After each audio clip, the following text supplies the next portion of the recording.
आइए जानते हैं झारखंड की 25 बड़ी खबरों को सिर्फ 10 मिनट में। पर अभी तक आप इस वीडियो को लाइक नहीं किए हैं तो कर दें और इस चैनल को सब्सक्राइब कर लें। झारखंड में सत्ता बदलाव की चर्चाओं पर सियासी गर्मी तेज। बिहार में एनडीए की अप्रत्याशित जीत के बाद झारखंड में सत्ता परिवर्तन की अटकलें तेज हो गई हैं। सीएम हेमंत सोरेन के हालिया दिल्ली दौरे ने इन अटकलों को और हवा दी, जिसकी चर्चा विधानसभा के शीतकालीन सत्र में भी सुनाई दी। महागठबंधन में तल्खी के संकेत देते हुए शहरी विकास मंत्री सुदिव्य कुमार ने कहा कि गठबंधन की समीक्षा पर सभी दल साथ बैठकर निर्णय लेंगे। सत्ता परिवर्तन की अफवाहों को खारिज करते हुए उन्होंने कहा कि यह मानसिक दिवालियापन का उदाहरण है और जनादेश का अपमान भी। वहीं भाजपा प्रदेश अध्यक्ष बाबूलाल मरांडी ने सत्ता परिवर्तन की अटकलों को महज मीडिया की बातें बताया। कांग्रेस ने इसे जनता का ध्यान भटकाने की भाजपा की साजिश कहा और दावा किया कि संवैधानिक मुद्दों से ध्यान हटाने के लिए ऐसी अफवाहें फैलाई जा रही हैं। झारखंड विधानसभा में दिवंगतों को श्रद्धांजलि, अभिनेता धर्मेंद्र सहित कई हस्तियों को किया याद। झारखंड विधानसभा के शीतकालीन सत्र की शुरुआत शोक प्रकाश के साथ हुई, जिसके बाद सदन की कार्यवाही दिन भर के लिए स्थगित कर दी गई। इस दौरान पिछले सत्र से अब तक दिवंगत हुई प्रमुख हस्तियों को श्रद्धांजलि दी गई। स्पीकर रवींद्रनाथ महतो ने बॉलीवुड के दिग्गज अभिनेता धर्मेंद्र को विशेष रूप से याद किया। उन्होंने कहा कि धर्मेंद्र ने अपनी सरलता और दमदार अभिनय से लोगों के दिलों में अमिट छाप छोड़ी। सदन ने राजनेता सतपाल मलिक, प्रकाश जायसवाल, जीडी लापांग, जॉर्ज तिर्की, उद्योगपति रामचंद्र रुंगटा, गोपीचंद हिंदुजा, कलाकार पंडित छन्नूलाल मिश्रा, अभिनेता पंकज धीर सहित कई अन्य व्यक्तित्वों को भी श्रद्धांजलि अर्पित की। दिल्ली बम धमाके तथा अन्य दुर्घटनाओं में मारे गए लोगों को भी याद किया गया। मुख्यमंत्री हेमंत सोरेन, नेता प्रतिपक्ष बाबूलाल मरांडी और अन्य सदस्यों ने दिवंगतों के प्रति संवेदना व्यक्त की। डुमरी विधायक जयराम महतो ने प्रवासी मजदूरों के शवों को शीघ्र गृह राज्य लाने की विशेष व्यवस्था की मांग की। सदन ने मौन रखकर दिवंगत आत्माओं को श्रद्धांजलि दी। झारखंड विधानसभा में 8 दिसंबर को विधि व्यवस्था पर विशेष चर्चा, विपक्ष 7 दिसंबर को बनाएगा रणनीति। झारखंड विधानसभा के शीतकालीन सत्र में 8 दिसंबर को विधि व्यवस्था समेत अन्य मुद्दों पर 1 घंटे की विशेष चर्चा होगी। पहले दिन की कार्यवाही के बाद स्पीकर रवींद्रनाथ महतो की अध्यक्षता में हुई कार्यमंत्रणा समिति की बैठक में यह फैसला लिया गया। बैठक में मुख्यमंत्री हेमंत सोरेन, नेता प्रतिपक्ष बाबूलाल मरांडी और अन्य सदस्य मौजूद थे। विपक्ष ने सवालों के उचित जवाब देने की मांग उठाई, जिस पर सरकार ने संतोषजनक जवाब देने का भरोसा दिया।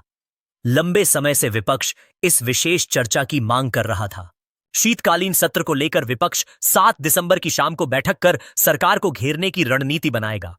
इस बैठक में भाजपा के साथ आजसू और लोजपा विधायकों के शामिल होने की संभावना है। सत्र 11 दिसंबर तक चलेगा। सोमवार को सदन की कार्यवाही शुरू होते ही सरकार चालू वित्तीय वर्ष का द्वितीय अनुपूरक बजट पेश करेगी। शराब घोटाले पर मरांडी का तीखा वार, कहां कार्रवाई न होना कई सवाल खड़े करता है। शराब घोटाले को लेकर भाजपा प्रदेश अध्यक्ष और नेता प्रतिपक्ष बाबूलाल मरांडी ने एक बार फिर मुख्यमंत्री हेमंत सोरेन पर निशाना साधा। उन्होंने कहा कि शराब नीति बनते समय उन्होंने सरकार को पत्र लिखकर चेताया था, लेकिन कोई कदम नहीं उठाया गया। मरांडी का दावा है कि कार्रवाई न होने से यह संदेह पैदा होता है कि लेन देन में कुछ गड़बड़ हुई होगी।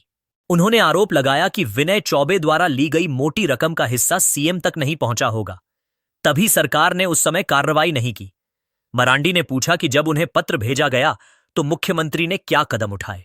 काली जिकैराव विधानसभा परिसर में मीडिया से बात करते हुए उन्होंने कहा कि शीतकालीन सत्र छोटा जरूर है, लेकिन भाजपा जनता की समस्याएं जोरदार तरीके से उठाएगी।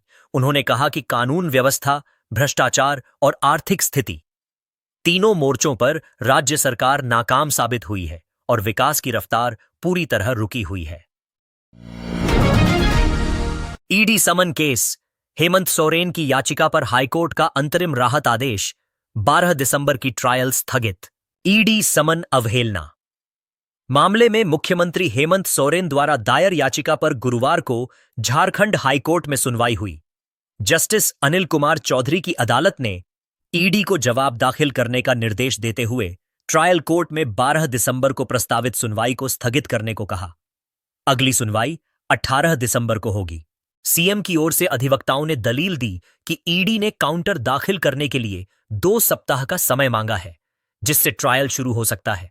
इसे देखते हुए हाईकोर्ट ने अंतरिम राहत देते हुए ट्रायल स्थगित करने का आदेश दिया। इससे पहले 3 दिसंबर को भी हाईकोर्ट ने सोरेन को बड़ी राहत दी थी, जिसमें ट्रायल के दौरान उनकी व्यक्तिगत उपस्थिति अनिवार्य नहीं रखी गई थी। मामला ईडी द्वारा फरवरी 2024 में दर्ज 8 समन अवहेलना वाले शिकायत से जुड़ा है। मनरेगा कर्मियों के मानदेय में 30% बढ़ोतरी, ग्रामीण रोजगार परिषद की बैठक में बड़ा फैसला। झारखंड राज्य ग्रामीण रोजगार गारंटी परिषद की बैठक में मनरेगा कर्मियों के हितों और योजनाओं के बेहतर क्रियान्वयन पर चर्चा हुई। बैठक की अध्यक्षता ग्रामीण विकास मंत्री दीपिका पांडेय सिंह ने की। उन्होंने मनरेगा कर्मियों का मानदेय तुरंत 30% बढ़ाने का निर्देश दिया और ग्रुप लाइफ व एक्सीडेंट इंश्योरेंस की व्यवस्था के लिए अलग प्रस्ताव तैयार करने को कहा। ग्रेड पे से जुड़ा प्रस्ताव भी जल्द लाने के निर्देश दिए गए। बैठक में मनरेगा के चल रहे कार्यों की समीक्षा, दीदी बाड़ी योजना की प्रगति और ग्रामीण अर्थव्यवस्था को मजबूत करने पर चर्चा हुई। साथ ही केंद्र द्वारा लागू तकनीकी प्रणाली से मटेरियल पेमेंट में हो रही देरी पर भी बात की गई।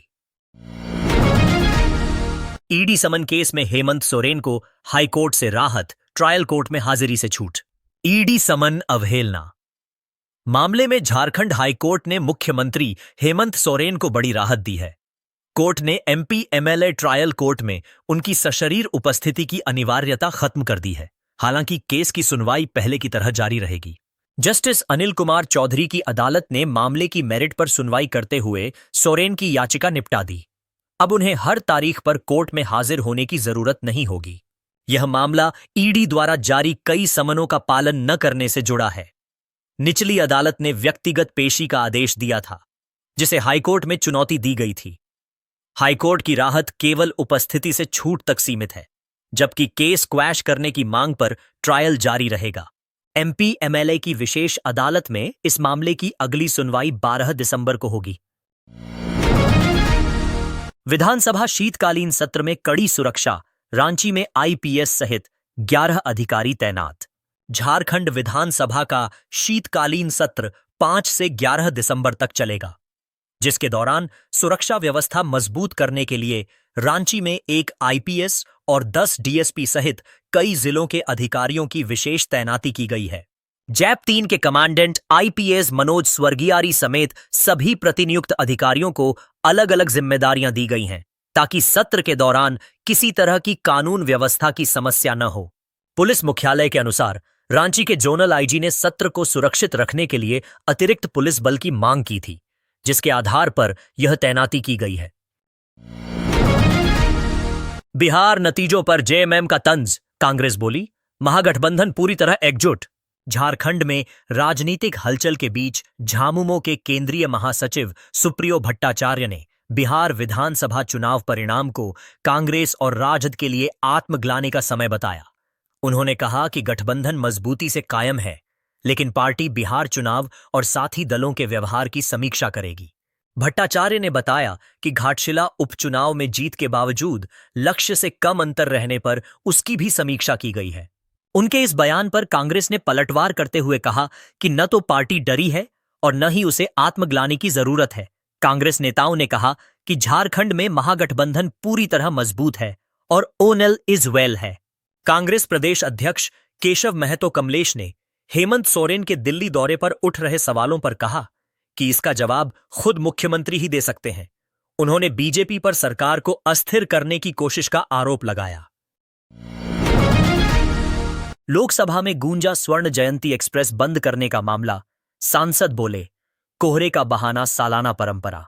झारखंड स्वर्ण जयंती एक्सप्रेस 12,873, 12,874 को 1 दिसंबर से 28 फरवरी तक बंद रखने के रेलवे के फैसले का मुद्दा लोकसभा में उठा। पलामू के सांसद विष्णुदयाल राम ने नियम 373 के तहत आपत्ति जताते हुए कहा कि हर साल कोहरे का बहाना बनाकर इस ट्रेन का परिचालन रोक दिया जाता है। सांसद ने याद दिलाया कि 2024 में भी ऐसा ही हुआ था, लेकिन रेलवे मंत्री से बात के बाद ट्रेन बहाल हुई थी। उन्होंने कहा कि यह ट्रेन पलामू, लातेहार, गढ़वा, लोहरदगा और रांची सहित बड़ी संख्या में गरीब यात्रियों की लाइफलाइन है, जिसे बार बार रद्द करना उचित नहीं है। हटिया से आनंद विहार तक चलने वाली यह ट्रेन झारखंड और पूर्वी यूपी के यात्रियों के लिए बेहद महत्वपूर्ण मानी जाती है।